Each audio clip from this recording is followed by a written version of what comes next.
नारा आया था और उस नारे में ये कहा गया था कि पढ़ेगा इंडिया तभी तो बढ़ेगा इंडिया। आज आप बता रहे थे कुछ कि भाई कोई भूतनी पढ़ा रही थी कहीं पर, कोई ऐसा जादू हो रखा था किसी सरकारी विद्यालय में कि जहाँ पर शिक्षिका कई सालों से पढ़ा रही है लेकिन वहाँ पर मौजूद नहीं है। ऐसा कैसे हो रहा था? जी बाबा, ऐसा है।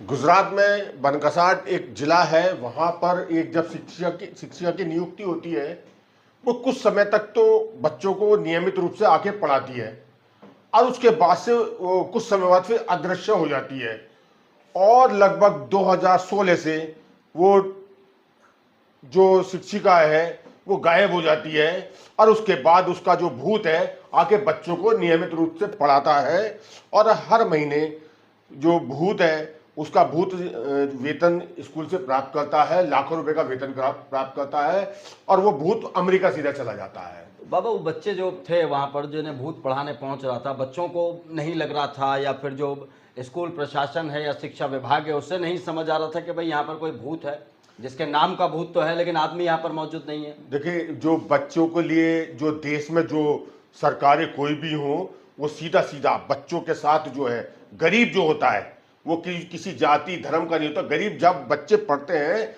उन बच्चों के साथ सीधा सीधा खिलवाड़ किया जाता है। सरकारें जो करती आई हैं, कारण क्या है? अगर बच्चा पढ़ेगा तो सवाल करेगा तो इन्हें वोट नहीं देगा।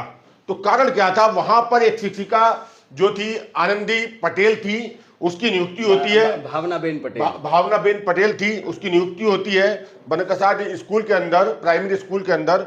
उसके बाद वो अमेरिका चली जाती है। अमेरिका 2016 से रहती है, ग्रीन कार्ड होल्डर है। उसके बाद वो प्रत्येक महीने वेतन ले रही है, लाखों का वेतन ले रही है। उसके बाद एक जब मामला खुलता है लगभग 8 या 9 साल बाद, जब कोई अधिकारी आता है, प्राइमरी स्कूल का जो प्रधानाचार्य आता है, उसे देखता है कि ये जो कौन है महिला, ये आ नहीं रही है, उसके बाद वेतन ले रही है। उसने जब वो शिकायत करता है उस पे शिक्षा विभाग पे और मंत्री को, जब कान खुलते हैं उसके 2 महीने बाद जब जांच होती है, पता चलता है कि वो तो महिला जो है अमेरिका रह रही है और लाखों रुपए का वेतन प्राप्त कर रही है। तो ऐसा तो हो नहीं सकता बाबा कि उस शिक्षिका पर किसी की कृपा न रही हो। सकता है सीधे एचआरडी मिनिस्ट्री की कृपा रही हो सकता है स्मृति ईरानी जी थी पहले, इससे पहले सरकार में, हो सकता है उनकी डायरेक्ट उनके साथ संबंध हो, अमेरिका आना जाना लगा रहता हो।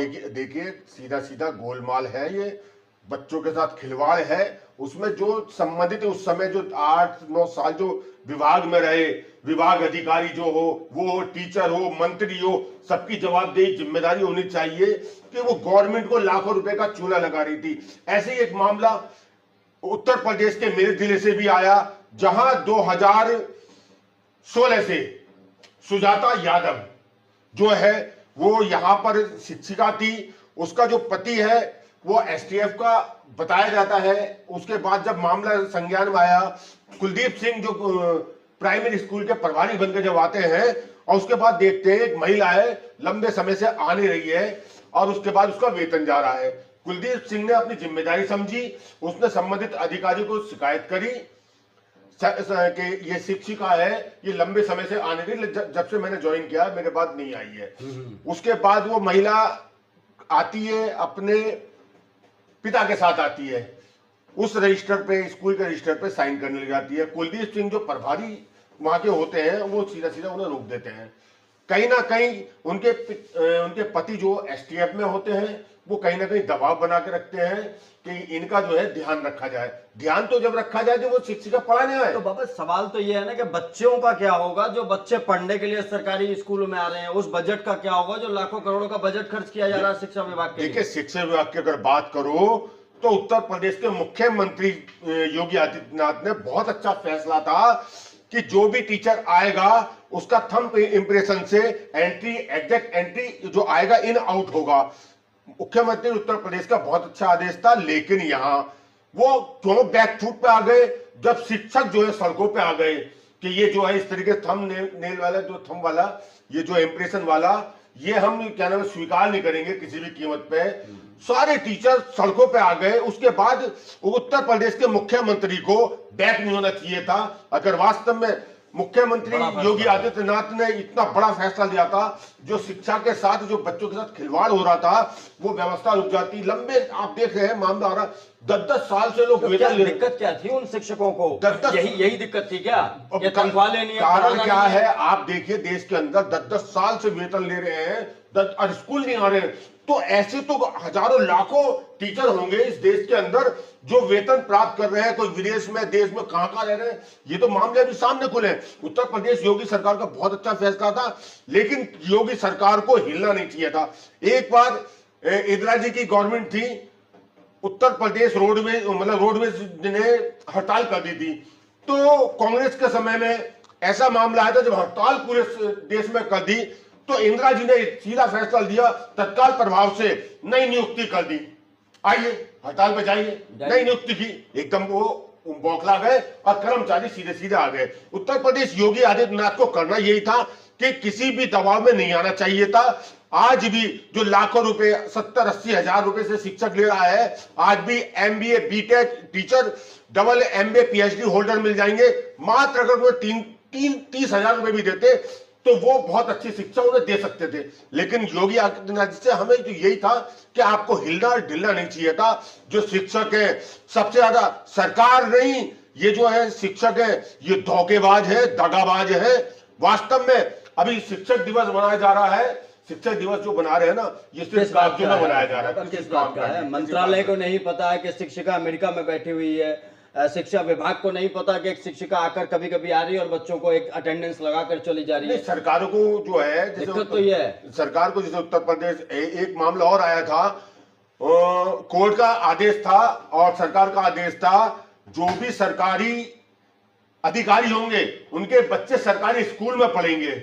लेकिन उसके बाद भी जो पूरी ये लॉबी थी, आईएएस लॉबी, आईपीएस लॉबी ने सरकार पर दबाव बनाया, उसके बाद में वो आदेश वापस हो गया। जब सरकार के बच्चे उस स्कूल में पढ़ेंगे तो शिक्षा का स्तर अच्छा होगा, अच्छा हो जाएगा। लेकिन क्या है, सरकारी अधिकारी है, सरकारी स्कूल में पढ़ा नहीं रहे, हम पढ़ा रहे हैं, इंग्लिश मीडियम में पढ़ा रहे हैं। आप अब जब बच्चा वहां उनका पढ़ेगा तो वास्तव में उनको जो अधिकारी है वो ध्यान देगा कौन टीचर है। अरे भाई साहब, ऐसे ऐसे टीचरों की वीडियो वायरल होती है जिसे हिंदी में जनवरी और इंग्लिश में जनवरी लिखना नहीं आता, लेकिन नियुक्ति हो जाती है। आज सोशल मीडिया पर चलता है आरक्षण के नाम पे। आरक्षण क्या होता है? आरक्षण में अगर किसी को प्राप्त भी हो रहा है वो अलग विषय है, लेकिन ऐसे टीचरों की नियुक्ति क्यों हो जाती है जिन्हें ना तो कैसे आता है ना एबीसीडी आती है, लेकिन वो लाखों रुपए वेतन प्राप्त कर रहे हैं। और बच्चों का भविष्य क्या होता होगा, आप मान सकते हो बाबा, क्या होता होगा? बाबा वाकई में बड़े दुर्भाग्य की बात है। 2 मुद्दे आपने बताए। पहला मुद्दा ये कि भाई एक अमेरिका में जाकर एक महिला रह रही थी, शिक्षिका, स्कूल में नाम दर्ज था, हर महीने तनख्वाह जा रही थी। आप लोगों को भी इस बात पर गौर करना होगा कि मंत्रालय, विभाग, मंत्री, संतरी, अधिकारी ये क्या कर रहे हैं आपके बच्चों के साथ, आपके भविष्य के साथ। जिम्मेदारी ये नहीं है टीचर जो है वो गवर्नमेंट को चूना लगा रहा, नथिंग। उस समय के जो भी अधिकारी हैं उस स्कूल में, जो जिम्मेदार प्रधानाचार्य हैं, जो संबंधित बीएसए शिक्षा अधिकारी या मंत्री है या जिला प्रशासन है, सबकी जवाबदेही होनी चाहिए। चूना जो है गवर्नमेंट को लगाया जा रहा है और सीधा सीधा बच्चों के भविष्य के साथ खिलवाड़ किया जा रहा है। और बच्चों के भविष्य के साथ खिलवाड़ बाबा, छोटे बाबा, बड़े बाबा तो बिल्कुल बर्दाश्त नहीं करेंगे। सिस्टम में रहिए, सिस्टम की तरह काम करिए, तो हम आप लोगों के साथ खड़े, आप लोगों की जमकर तारीफ होगी। लेकिन अगर जनता को चूना लगाने की कोशिश होगी बाबा, तो बर्दाश्त नहीं किया जाएगा, बर्दाश्त नहीं किया और जाएगा। हम खोलते रहेंगे छोटे बाबा, बड़े बाबा, ऐसे मुद्दे जो जनता से सरोकार करेंगे, जनता के हित में होंगे। अगली बार फिर मिलते हैं नए मुद्दे के साथ। आपको ख्याल रखना है कि ऐसे ऐसे मुद्दे अगर आपके सामने भी आते हैं तो हमें तुरंत लिख भेजें, हमारी मेल पर आए, हमारे यूट्यूब पर आए, हमारे मैसेज बॉक्स में आए, और अपने यहाँ हो रहे ऐसे किसी भी घोटाले के बारे में आप हमें बता सकते हैं। ठीक है बाबा, नमस्कार। नमस्कार।